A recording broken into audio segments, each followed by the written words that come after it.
This is a deck that we've seen Ben play quite a bit across the SCG Tour and Grand Prix circuit. He likes this deck quite a bit. I believe, if memory serves, lost playing for top 8 of Grand Prix Charlotte, hosted by Star City Games earlier this year with Bantel Drazi. So this is a deck I know he's very, very familiar with. And you can say the same about Jim Davis and Grixis Delver. Jim, obviously, the captain of Team Metagame Gurus. That means that he works with Kevin Jones. Kevin Jones loves himself from Grixis Delver, has won tournaments with Grixis Delver, and Jim has kind of adopted that deck now. Yes. It's sort of a function of playing in groups where people have habits. Eventually you watch someone who can show you the nuances of the deck and the ins and outs, and over time you can build the same affinity and the same expertise that that person has with the deck just by being in their presence. So how Grixis Delver stands up to this deck, I think that'll be a little bit interesting to see how those things will unfold. Now remember, if Ben Friedman wins this round, lock it up, lock it in. We'll see him in the elimination rounds tomorrow morning. For Jim Davis, if he wins this round, he is in very good shape to head back to another invitational top 8. Very important match here for both of these players. Each player will take a look at their opening hand. And it looks like Ben is going to keep pretty quickly and be on the play. For Jim, he'll keep, and we are underway here in round number 14 from Atlanta.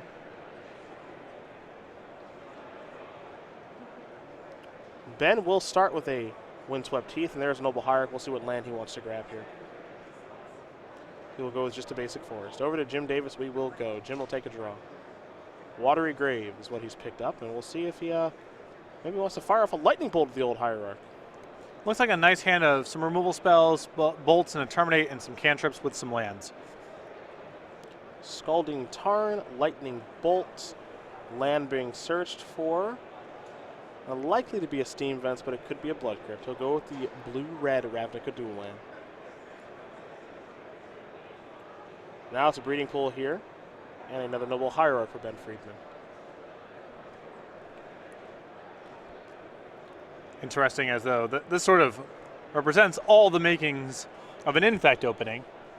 Not necessarily one of Bantel Drazi, but I'm willing to bet at this point Jim and Ben have been next to each other in enough matches over the course of the Swiss rounds. They're probably familiar with each other's archetypes, if not exact 75. Davis will sacrifice a Scalding Tarn. We're going to see him fall down a little bit lower, get himself a basic island. Down to 16 goes the reigning player's champion.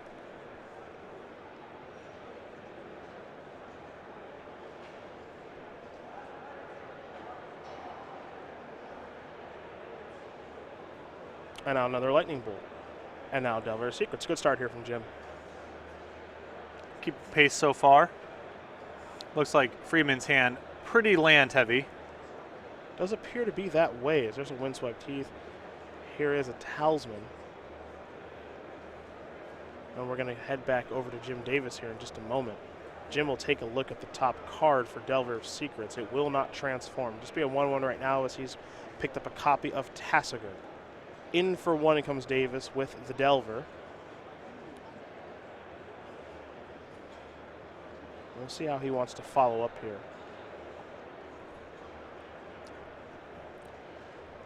I mean, he has the resources this turn to deploy Tasigur.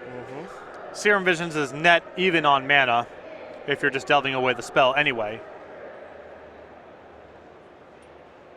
Davis will draw. You see Friedman's going to shortcut a little bit here by sacrificing his Windswept Heath. Collective Brutality among the cards that Jim is looking at here for Scrying. And I'll leave one on top and one on bottom. Split the difference for the Scry. Yeah, Collective Brutality is a little rough in this spot because it is a way to flip the Delver, but it doesn't seem like it's going to do very much beyond that. So this is the question now that Davis has to answer. Is he willing to wait a little while on the Delver, or is he willing to draw a inefficient spell to get the Delver flipped over next turn? I believe he put to the bottom there. Darkslick Shores. And now here's Tasigur, delving away 4 cards. Gonna leave Lightning Bolt in the graveyard. Pretty good target with old Snapcaster Mage as we head over to Ben Friedman, who's drawn a Cavern of Souls. He'll play the Cavern. I am assuming Eldrazi is the name. And Thought Not Seer is the play. Terminate and Snapcaster Mage. I mean, this decision's not particularly easy. This is really rough here. If he takes a Snapcaster Mage, then he just runs into a Terminate. But the Thought Not Seer isn't worth a whole lot in the face of the 4/5 anyway. I guess Friedman is hoping that he draws an answer to the Tassiger, Path Exile, or Dismember. He probably has to do that anyway, so he might as well put more eggs into that basket. Davis draws his card immediately, not even really revealing with the Delver because he left it on top. Yes, it was the Young Pyromancer, so he did send the Collective Brutality to the bottom. Here come the beatdowns. And Delver is free to get in here because when you know that you have Snapcaster Mage for Lightning Bolt, you can finish off the Thought-Knots here. The question is if you're happy with that exchange. I mean, not a whole lot going on with either card. The only thing in the graveyard is a Lightning Bolt, and the Lightning Bolt can't do anything else. Plus, you get a card for your trouble. You get to play your Watery Grave tapped. Now you have the ability to activate Tassiger. So, it's not a dream scenario for Davis, but I think it's the best use of the resources he had available to him. Yeah, just kind of curious, but the chances of the Delver flipping are pretty high with the construction of Jim's deck. Yep. Do you care about having the 3-2 in the air against a deck like this? Here's Sky Spawner, and actually that kind of answers the question. Because Sky Spawner Let him off the hook, yeah. Sky Spawner will line up really well right now against a Tactile Aberration, so there you go. Eldrazi Scion token will be on the way here. Pass the turn back over to Davis. Davis will be untapping and drawing here. Davis's draw. I believe Gurmag Angler. One copy in the deck. Fair enough.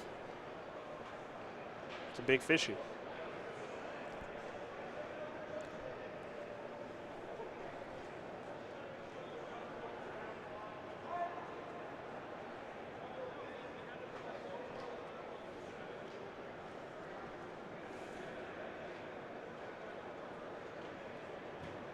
Beatdowns. Yeah, some hesitation there from Davis about if he's willing to trade the Snapcaster Mage for a token. But the Snapcaster Mage can trade with a token regardless, offense or defense. And Davis has an incentive to just get another card in his graveyard because of Gurmag Angler. So Snapcaster Mage and Tassiger coming across. The token will jump in front of the Snapcaster Mage. There's your trade. 4 damage to come across. Friedman falls a little bit lower. Down to 9. Young Pyromancer is play number 1 for Jim. Serum Visions is play number 2. Elemental token on the way. Serum Visions will resolve. Davis will draw a card. It's a Delver of Secrets. Scry 2. Kolagon's Command and Thought Scour. Well, that's about perfect. Drawing the Delver with a mana left over, finding 2 spells on top. Yeah, gotta leave them both. Here's your Delver. Spell I believe he left on the tippy top is Kolagon's Command. Yep. Conveniently takes care of the Sky Spawner and brings back Snapcaster Mage. Now taking care of Gurmag Angler is all good and stuff, but Davis has plenty of stuff to do with his mana. Yeah. So that is not a big blow there. Delver does transform after the reveal of Kolagon's Command. And now he can Kolagon's Command to get the Delver of Secrets back, and he knows there's a Thought Scour on top of his deck as well to flip the following turn. There will be that there. 2 damage over to the Sky Spawner, get back to the Delver of Secrets, make an Elemental token with the Young Pyromancer. This one can't attack, that's why he slides it to the back. Jim making this look pretty easy right now, Patrick. Yes. I mean, Friedman's hand, very land heavy and never really went anywhere, never got any synergies together, and wasn't explosive either. And it doesn't take too much breathing space for Grixis Delver to be able to cobble together this non-stop string of 2-for-1s and removal. This is another one of those spots where Ryan Overturf wishes he was in the booth right now because his deck is humming. Grixis Delver looking very good right now. And Ben Friedman going to concede this game. So Jim Davis, dominant Game 1 performance over Ben Friedman. Grixis Delver looking pretty darn good against Bantel Eldrazi. These moments of the tournament are so stressful. You look at these players combined 23-3 over the weekend. They've done nothing but win. And still nothing is guaranteed, particularly in Davis's spot here. You start losing these games towards the back end when you've had a really, really good weekend, and it stresses you out. Yeah, for sure. Remember GB Charlotte a few years back, I was 14-0 in the Grand Prix and lost a round and thought it's all over. Like this could be where it all collapses. Like these tournaments, it's so hard, especially towards you get towards the back end, and all your matches are tough. It's all against skilled players. These are long tournaments. We've got 3 rounds left. And obviously, as you mentioned, both are in pretty good shape for a top 8 berth, but they're both very good players. They got to get by one another. Friedman especially because, he could lose this round and the next and take a draw, but you don't know what the pairings are going to look like. You don't know what the tiebreakers are going to look like. It's not a lock until it's a lock, and catastrophe could still happen for either one of these players. Well, we'll take a look at the sideboards here for both players, and we are going to start with Ben Friedman and his 2 Warship, 2 Natural State, 4 Rest in Peace, 2 Grafdigger's Cage, 2 Stubborn Denial, a Disdainful Stroke, and 2 Blessed Alliance. What do we like here from his kind of weird-looking sideboard? So I like the Stubborn Denials. I probably don't like the full 4 copies of Rest in Peace. I think that's too many. But you could talk me into a few of them. And I wouldn't go to Worship in this matchup just because Davis is a deck with Terminates and Snapcaster Mages. He can kill everything. Yes, Grex's Delver struggles with enchantments, but I think that it's just too easy for Davis to keep the battlefield clear. For Jim, 3 Surgical Extractions, 2 Painful Truths, 2 Dispels, and a lot of one-ups here in Collective Brutality, Magma Spray, Ravenous Trap is its Staticaster, Counter Squall, Vandal Blast, Engineered Explosives, and Desolate Lighthouse. There is not a whole lot to like here, to be honest. A lot of the sideboard, the anti-creature measures, are dedicated towards fighting smaller things. And you see things like Magma Spray, Collective Brutality, Engineer Explosives, really good against cheap creatures, really good against someone trying to flood the battlefield with a lot of cheap stuff. Not really good against Thought-Knot Seer and Drowner of Hope. So I think Davis will sideboard pretty light here. I could see some Dispels coming in if he just assumes Friedman has enough instants in his deck post-board where that card's going to line up the right way. Maybe is it Staticaster if he thinks the Scion and Eldrazi Skyspawn are threatening enough, but the anti-creature measures in his sideboard aren't very good here. Well, those are the options there for both players, and we will be underway here in game number 2 in just a moment. But we're going to take this moment to talk about Season 1 of the SCG Tour in 2017. We're already there? We are already there, more or less, Patrick, believe it or not. Now, of course, the season actually kicks off kind of the Opens and the Classics that are taking place this weekend. We do the Players' Championship next year. And then we'll kick off, actually, with our Aether Revolt release weekend in Columbus, a little standard action there, and a whole bunch more. Yeah, at the end of January, we're in Richmond for another Standard Open, then the Regional Championships on February the 4th. That will be Modern, and you can head over to go.starcitygames.com/regionals for more information. Then a team-constructed Open in Baltimore that I believe I will be competing in for the first time in several years. Oh, boy. Then Indianapolis for Modern, Dallas in March. Worcester, Massachusetts will be Legacy, April 8th and 9th. Atlanta at the end of April will be Standard. Then Louisville in May. Modern in Baltimore at the end of May. Modern in Charlotte in June 10 and 11. And then the Season 1 Invitational, June 30th through July 2nd, Modern and Standard as the invitational formats. Now, of course, you know that if you do play in Opens and Classics of particular formats, you get particular playmats. So for Standard, we know how much everyone loves the Smuggler's Copter, crewing that bad boy up and getting some looting going on. So for all of our Standard, Open, and Classic players, you'll get the Smuggler's Copter playmat. For our Modern players, and there are plenty of you, Aether Vial will be your playmat. And then, last but certainly not least, for those of you who love lands and Legacy, David Long, Dale Ayers, a little gamble action. Again, free and exclusive playmats with entry into any Season 1 Open or Classic for Standard, Smuggler's Copter. For Modern, it's Aether Vial. And for Legacy, a gamble. Game number 2 about to be underway here between Jim Davis and Ben Friedman. Jim Davis, your reigning Player of the Year, currently up a game looking to make another invitational top 8, but Ben Friedman trying to play spoiler. He'll be on the play here for game number 2.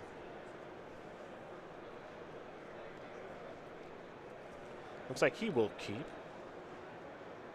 Will Jim? It's a bit of a wince. Is he ever truly happy with his opening hand? Can anyone ever truly be happy with their opening hand?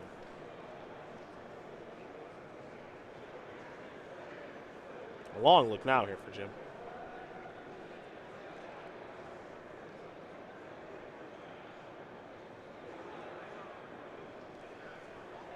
Looks like he'll keep. We're underway. Breeding Pool is where Ben Friedman's going to start. Remember, the thing about this Bantel Eldrazi deck is it doesn't pressure you all that much to start. It's got good threats. Yep. To be sure. Some of its best draws are they are pressuring, but the deck is much more about size on the battlefield and utility than it is about raw, power to mana ratios. Polluted Delta here from Jim.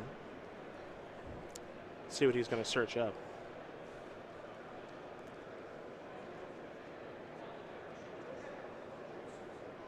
He'll go with a Watery Grave.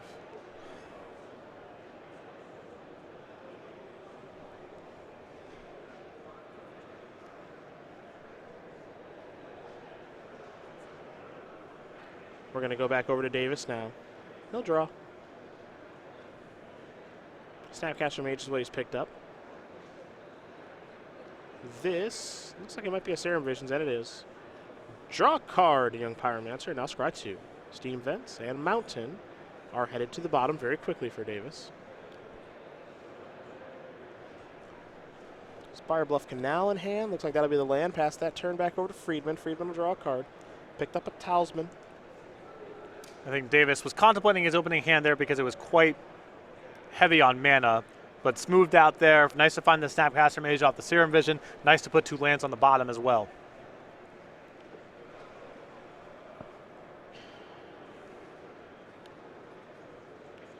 Yavimaya Coast.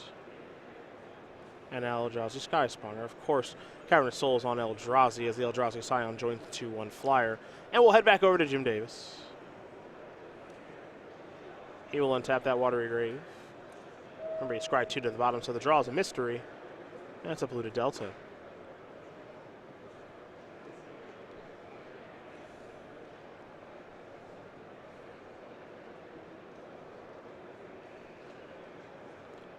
There's a Scalding Tarn.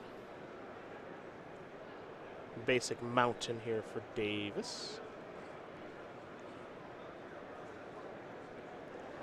I believe has a copy of Anger of the Gods in hand, I believe. But he's going to go with the Young Pyromancer, so we will ignore that. I am seeing no copies of Anger in the 75. All right, so I this think must be just be a Lightning Bolt then. My apologies there.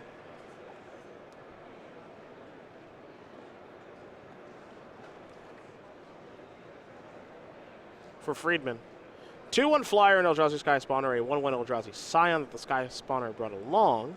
And now there's a Seagate Wreckage, and now a Thought-Knot Seer with a trigger. Jim will use that Lightning Bolt now to take care of the Sky Spawner. An Elemental Token will be made. And now here's Jim's hand. 2 Snapcaster Mage, Spell Snare, Blue Delta, and an Island. got to guess about which card will be removed. It is Snapcaster Mage. Not too concerned with a little Spell Snare. Spell Snare is also really good with Snapcaster Mage, so I guess it's exiled, so whatever. But there's still bolts in the graveyard. It's Snare also just doesn't count very much from bench. right, yeah, especially with Cavern now. Yeah.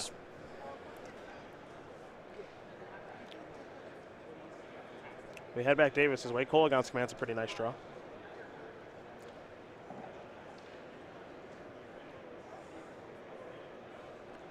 But it is a challenge to keep Eldrazi decks contained with bolts and Kolagon's commands and other damage source removal.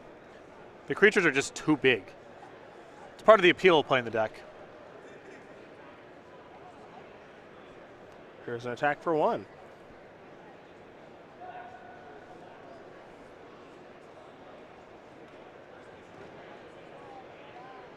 Now, Friedman doesn't want to block with the Thought-Knots here because he knows about Snapcaster plus Bolt. Mm-hmm. So the question is if he was willing to trade off his Scion for an Elemental. It looks like the answer is no. He says, you know what? I'll just take 1. It's fine. Not a big deal. Yep.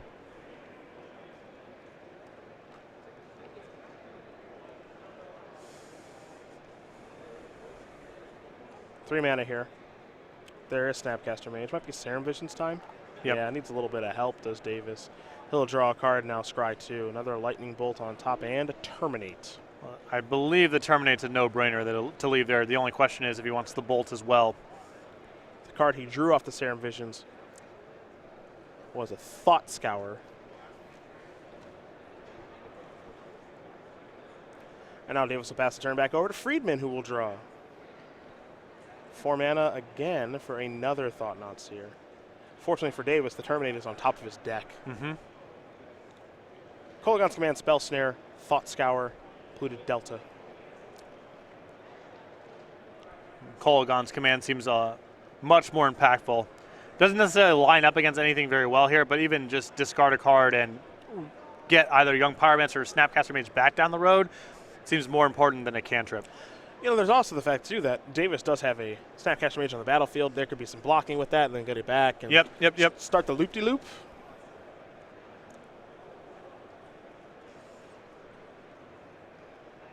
So Kolaghan's command the selection there from Friedman. Friedman will just pass the turn back. Davis is going to target Ben with the Thought Scour. Rest in peace, and Noble Hierarch go to the graveyard. Davis will draw that Terminate. He'll untap, and now he's going to draw that Lightning Bolt for his turn. So he's through all of the Serum Visions, scrying and drawing. Top card of his deck is a mystery, but I think Jim's in some pretty good shape here, honestly. It just depends on what the top end looks like here on Friedman's side. Yes, the battlefield is relatively contained here. And there's Terminate.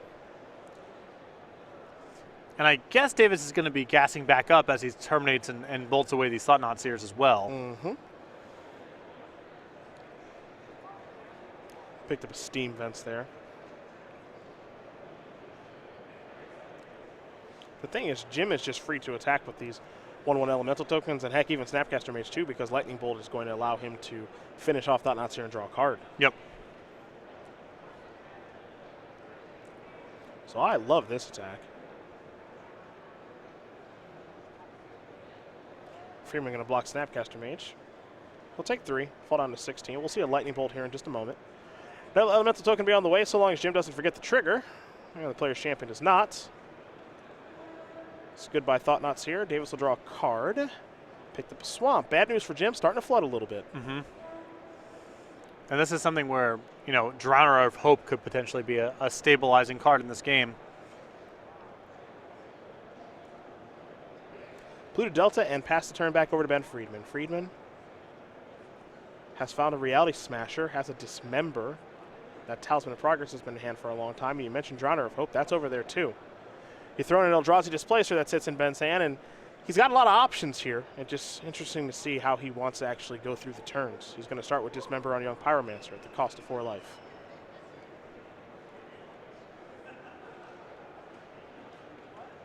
Pyromancer down.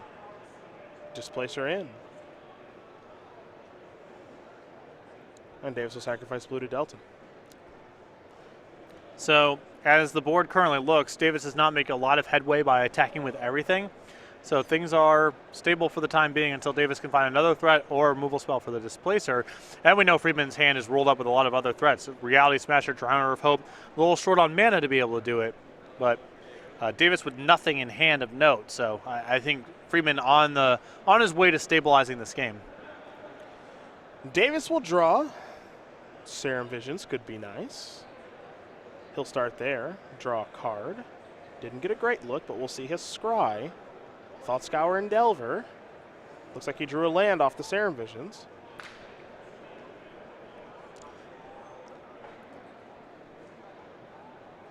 Not real interested in either of those cards. I don't know about you. I feel like the game is kind of getting to removal or bust territory. My instinct would be to bottom both, or if you don't worry about mana, I guess you can just keep the Thought Scour on top. Looks like Davis is setting them both up. The problem that I have with this line, I suppose that the Displacer cannot be activated right now. So the Delver is good. Why do you say it can't be activated right now? Oh, no, sorry. Yeah, it's white to colorless activate. No. Yeah. So it's a little, I think I would have just sent both to the bottom and looked for removal, is my instinct. Yeah, I'm not in love with the Delver right now. I can just keep transforming it or just keep dealing with it. There's Thought-Knots here. Spell Snare down, 2 lands.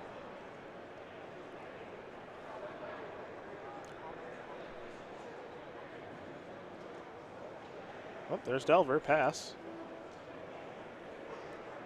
I mean, I guess you can say this. This is worth noting. By playing Delver and it transforming, it does kind of lock up some of Ben's mana. Like, it locks up 3 mana. I guess the problem that I have is, first of all, Friedman's at 9. He's got life to play with. And the other issue that I have is Friedman's already in a position where that's kind of what he wants to do with his mana anyway, to just keep the battlefield clear. Okay. So you're not really forcing Friedman to make a play that he otherwise wouldn't make. The reveal is Thought Scour. We know that. So that'll be Jim's draw for the turn. You saw Rest in Peace come down. He's going to turn over a couple of cards there. on Ben's Library of Thought Scour. Jim has no reason to target himself, so now he's going to come in for 3 in the air. Friedman's going to fall down to 5. 5 is actually an interesting number in a spot like this as well. It means that it doesn't have to be double Lightning Bolt. It can be Lightning Bolt plus Kolaghan's command. Yeah, opens up a little bit.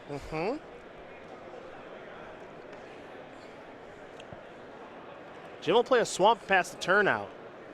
We'll go over to Friedman. Yeah, Friedman's in a weird spot right now because he can't really attack, and he's choked up on mana a little bit. We're going to head back over to Jim. Snapcaster Mage stinks. Would have been awesome 2 turns ago. Here's the attack. Friedman says, yeah, I'm going to target that with Displacer, which is going to transform it back. Now, that's a big draw from Friedman. That's land 6. Does he want to go to Drowner or multiple activations of Displacer? I think he's got to get this onto the battlefield first, tap the Delver for a turn if it flips, and then now you have your mana and you can start attacking. That's the important thing. By getting the Drowner on the battlefield, Friedman's in a position where next turn he can start attacking. You don't want all of your mana to be jammed up doing this thing while you're not in a position to attack. Looks like this turn he can start attacking. Nothing to target with Snapcaster. We might see like a quadruple block here.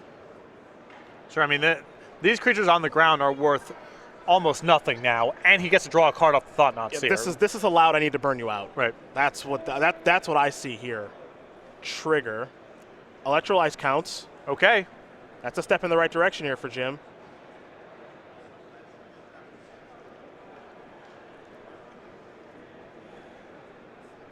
What's interesting is it's really important for Jim not to die on the next turn. Yeah. You know, because this Bantel Eldrazi deck hits pretty hard. Drowner's going to sacrifice an Eldrazi Scion token to shut down the Insectile Aberration. I think you got to pull the trigger here and just try to Electrolyze in the Bolt, right? He doesn't have a graveyard to work with. The Electrolyze doesn't really contain anything else. Is there any reason to do it now? I mean, Freeman's tapped out. Sure. I mean, a little concerned about counter magic, I suppose. Bantel Eldrazi typically doesn't play very much, but it is something to be a little bit wary of. You mentioned you would have brought in Stubborn Denial. Yeah, I mean, there's Blessed Alliance in his sideboard too. Yeah, sure. I just don't know what else you're doing with the Electrolyze. This is what you're doing, right? You have a shot to kill him this turn before he taps out, on taps or whatever? Jim's going to try to. Electrolyze you. Bring him down to 3. Delver, he drew Snapcaster Mage. Boy, that rest in peace has been good. Yep. That would have been easy lethal if he had access to his graveyard. And the fact that he lost a Spell Snare, too. Talisman the draw here for Ben. He's got a Reality Smasher and Eldrazi Displacer, too. Ben is in some real trouble. He's getting close to turning over that corner, but he's struggled. And Davis is at 17. I mean, he's got turns and chump blocks to play with, too. It's an attack for 5. Now, keep in mind, Displacer plus Drowner, that's combo. Yeah. So Ben can really stop Jim from attacking. He can do a really, really nice job of that. He can also potentially stop him from chump blocking, too, which is important here. Ooh, this is kind of cute. Jim going to play Snapcaster Mage now, maybe to try to get into the face of Eldrazi Displacer? I mean, if you can get the Displacer off the battlefield, it becomes pretty easy. Or easier, at least. I don't know if there's a good block to be had here, though, because of Displacer's text. Yeah. If there's a triple block, Ben will just displace the Snapcaster Mage. The other 2 creatures will die. I guess we're going to double block like this. Well, by using this block, what Davis is trying to do here is basically say, if you use 3 mana here, you've only got 3 mana left over to displace on my turn, and if my Delver flips, I only need 1 of them to connect. Well, the plan here for Ben would be displace my Drowner, get 2 Scion tokens, tap them both. But then you're not taking any damage in combat that turn, and that might represent another draw, for Lightning Bolt. Sure. So it kind of works out well for him both ways. He's buying himself time in either event. If Jim is just trying to maximize the number of draws that he can have, I like that. Now, he looked for the top card for Delver. It's not a spell to flip the Delver, so now he's going to sacrifice a fetch land to draw a different card. I mean, this is really, we're falling into Lightning Bolt or bust territory here. Right, but Jim knew that he was getting to that point turns ago anyway. Correct. So he selected his line, and now he's got to play it through. Time to draw a card for the turn. Tassiger. Jim will go to his attack step. And his Delver is going to be tapped here. Yep. No real attacks with this Delver. Obviously not transformed, but, is there any reason to serve in here for one? I don't think so. That's a Murderous Cut. Never mind. I thought it was a Tassiger. That's different. I think I want to kill Drowner, not Displacer. Yeah, at 11, I think that it's just unlikely your Delvers are. I just want to buy as much time as possible. If the cut here represents another turn, looks like. Yep. What's really tough here is because we know what's in Ben's hand. We know he has another Displacer, so it's probably affecting our decision a little bit. Yeah, definitely. It's a tough call regardless. Yeah.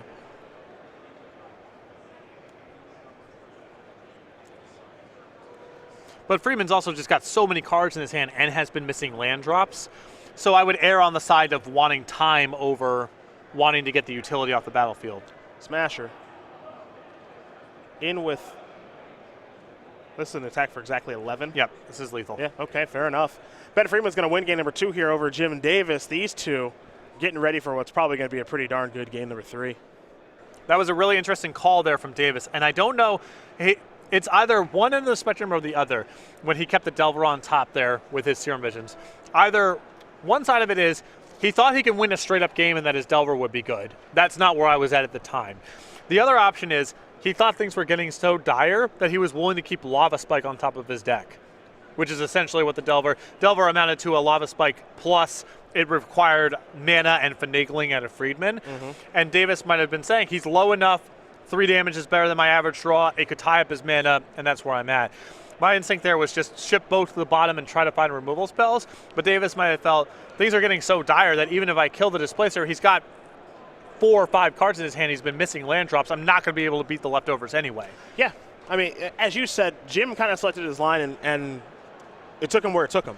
Right, you can rationalize it, the line, it's a weird play where you can rationalize it either, I think I'm still playing the game and my Delver's good, or I'm really desperate, I'm almost certainly losing, and that's why I need to keep the Delver on top. If you think the game is anything in the middle, you have to get rid of the Delver. I, at the time, thought the game was somewhere in the middle of those two places, but you can rationalize it on either side of that.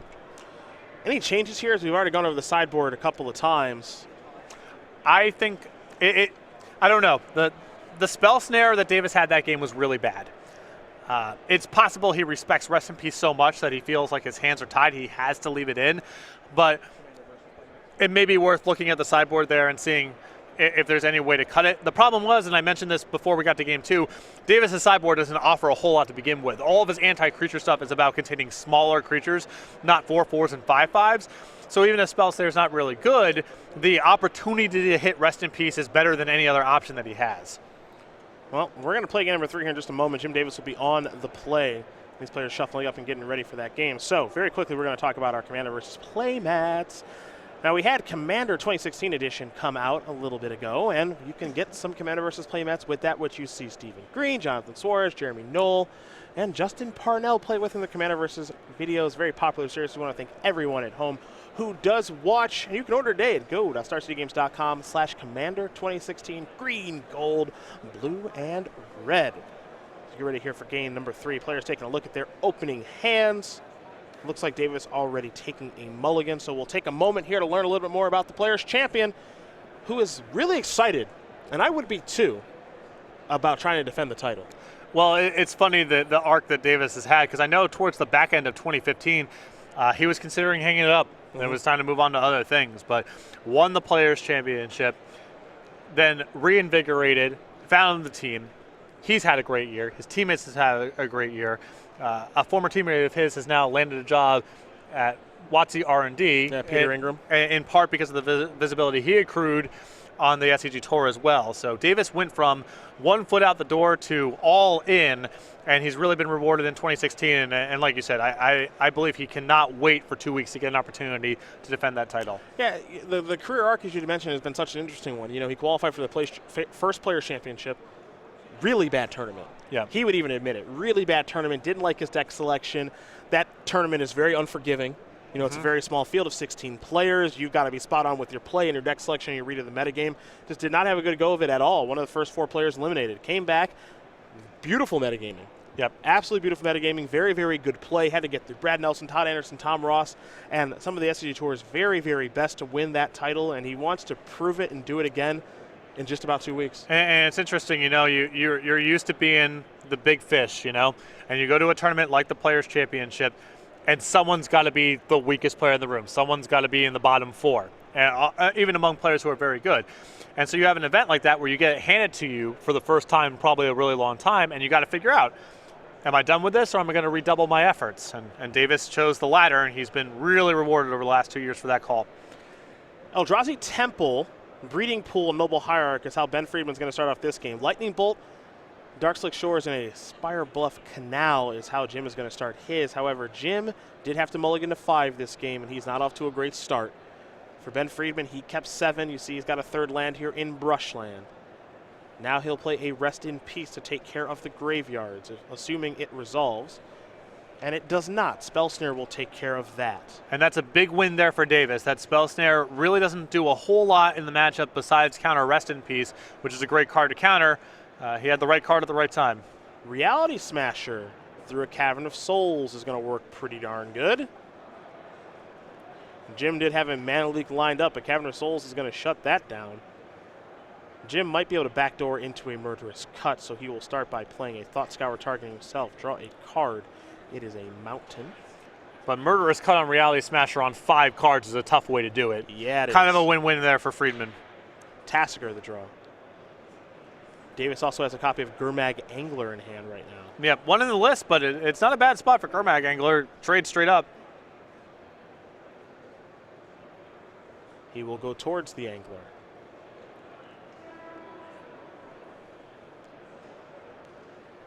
And now we're going to head back over to Ben Friedman, who has drawn a Path to Exile at a pretty darn good time to draw one.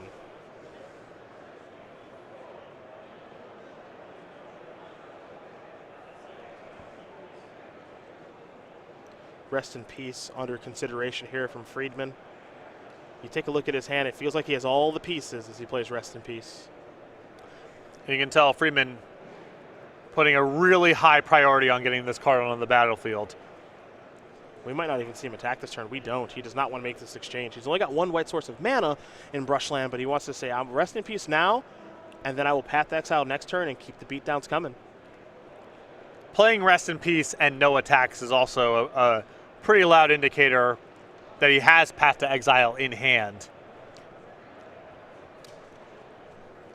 It's not good news for Davis. Yeah, Davis has, I'm sure if you ask Davis what do you think the odds are that the Path to Exile is in Friedman's hand, he would say extremely high. His play this turn will certainly reflect that.